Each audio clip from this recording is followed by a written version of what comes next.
WROI News, connecting you with your local, statewide, and national leaders. This is WROI News.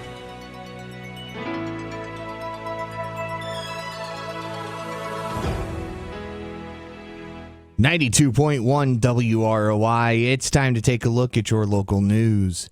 The news today is being brought to you by Rochester Greenhouse. Send a fresh cut flower bouquet today and make someone's day. And by Ulrich and Kite Heating and Cooling. For reasonable prices, experience, and excellent customer service, call them today at 574-223-6307 or on their cell at 574-727-0005. Currently sitting at 54 degrees under a sunny sky here in downtown Rochester. We'll have a look at your full weather forecast a little bit later on in your news. The Rochester Lake Manitou City Council met and heard from the Elks Lodge with a request of relief from the city burn ordinance so they can deal with brush and debris from their trees. Rochester Lake Manitou Mayor Ted Denton was our guest on the WROI City Government Program and explained. Under the ordinance, 33 years old, by the way, there's a clause that says for special situations, the Board of Works could grant some allowance for burning. Well, I was not at the Board of Works meeting, and I thought Board of Works member Rick Figlio handled it very well. He made the comment that we don't know what that means. We weren't the ones who wrote the ordinance. The council did.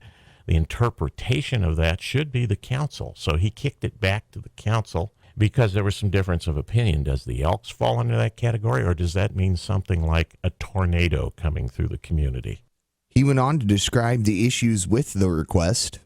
We did some research, found out that IAC statute, which is the Indiana laws and regulations that IDEM controls, is very close to our ordinance, except it spells out what those circumstances are, which led us to kind of believe that the ordinance was probably written with that state statute in mind. And that did cover calamity types things like tornado, ice storms, something where you'd have a lot of debris created in your community. The council decided that that was something they didn't want to do. The mayor explained why the city stopped doing this for the Elks and what the solution might be. I came in, and one of the seminars that I attended was given by a colleague of Judge Bruce Embry's, and it was on that issue. And they were cautioning mayors that, boy, the days of going out and doing this for so-and-so or going out and doing that with the city assets and such are gone. That'll get you in big trouble. So we no longer did that. That led to an issue. Then the Elks has what to do. What would it take if you had your own chipper? Boy, that would be wonderful, but we can't afford that. So we were going to take a look at our equipment vendors to see if there was something out there the Elks might be able to afford. Okay. And again, that was Rochester Lake Manitou Mayor Ted Denton. Woodlawn Hospital CEO John Alley was our guest on the WROI Hospital Report. Last Friday, the hospital implemented visitor restriction protocols due to an increase in influenza A cases, and Mr. Alley gave us this update. Just kind of hit all of a sudden, and we're kind of one of the last hospitals in the area to really put those restrictions in place. So they'll hang around until we get our levels down, and I'll get with our health nurse who works with CDC and kind of determines when we need to lift those restrictions. So if you're going to visit somebody in the hospital, if you're under age of 18, we prefer you not to come in. If you're having flu-like symptoms, again, just go ahead and stay home. Really, we're trying to restrict it just immediate family members in there. So if it's your next door neighbor, give them a call, but probably stay home because we're trying to curb much we can. And what's concerning to all of us right now is not a lot of folks in town right now because of the spring break we've had with the school corporation, and we've seen a very large increase during this period where they're gone. So when everybody gets back, we start getting concentrated again, the kids in school. We're hoping that we don't see then a real blossom in influenza A. And again, that was Woodlawn Hospital CEO John Alley. Governor Holcomb and NDOT have announced the awards of the Next Level Community Crossing grants. All told, $115 million in state matching funds were awarded, with Fulton County receiving $1 million, the highest level a local government can get. The county will match about a third of that. The three projects the county has designated for the funds are all resurfacing projects. Portions of County Roads 1000 South, 100 North, and 100 West. We'll be back with a look at your full weather forecast after this. It may still look like winter outside, but inside Rochester Greenhouse and Broach Boutique, spring has arrived. Rochester Greenhouse has a great selection of new spring containers, lush and fresh green plants, cash and carry silk flowers, succulents, gifts, and more. Right next door, Broach Boutique has new and exciting spring apparel. Love florals? They have so much to choose from in sizes small to plus. Welcome spring with a visit to Rochester Greenhouse and Broach Boutique, West 11th Street, right off Main, or call 574-223-3146. Two great shops, twice the shopping fun. Visit Broach Boutique at their locations in Warsaw and Wabash, Indiana. Ulrich Heating and Cooling is proud to announce their new name change with the addition of Bob Kite, Lloyd and Sandra's grandson. They are now Ulrich and Kite Heating and Cooling.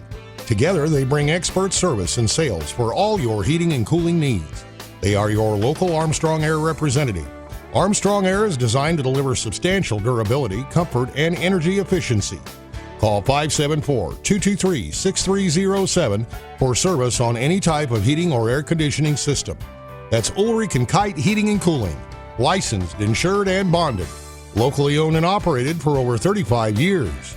And again, we're sitting at 54 degrees under a sunny sky here in downtown Rochester. Winnemac is at 54 degrees and Wabash is at 54 degrees as well. We continue to see a sunny sky the rest of the afternoon. Might still get a few degrees warmer. Tonight we see a mostly cloudy sky with showers likely after 3 a.m. and a low around 43. Tomorrow, showers before 9 a.m. with a high near 56. We could see some wind gusts up around 20 miles per hour. Tomorrow night, showers after 11 p.m. with a low around 44. On Friday, showers, a high near 51, a low around 41. Saturday, showers likely before 2 p.m., a high near 48, a low around 27. And on Sunday, it'll be sunny and drier, a high near 42, a low around 27. Again, 54 degrees in Wabash, 54 degrees in Winnemac, and 54 degrees here in downtown Rochester. This has been a look at the forecast for Rochester and all of north central Indiana. The news today was brought to you by Rochester Greenhouse, corner of 11th and Fulton Streets. They are your full-service hometown florist. And by Ulrich and Kite Heating and Cooling. Find out how you can save on your fuel bills with the latest in heating and cooling products. And for WROI News, I'm Paul Zartman. Do you have the WROI News Tip of the Week? When you see or hear news happening, call 223-6059. If you have the top tip of the week, we'll pay you $10. That's 574-223-6059. 223-6059.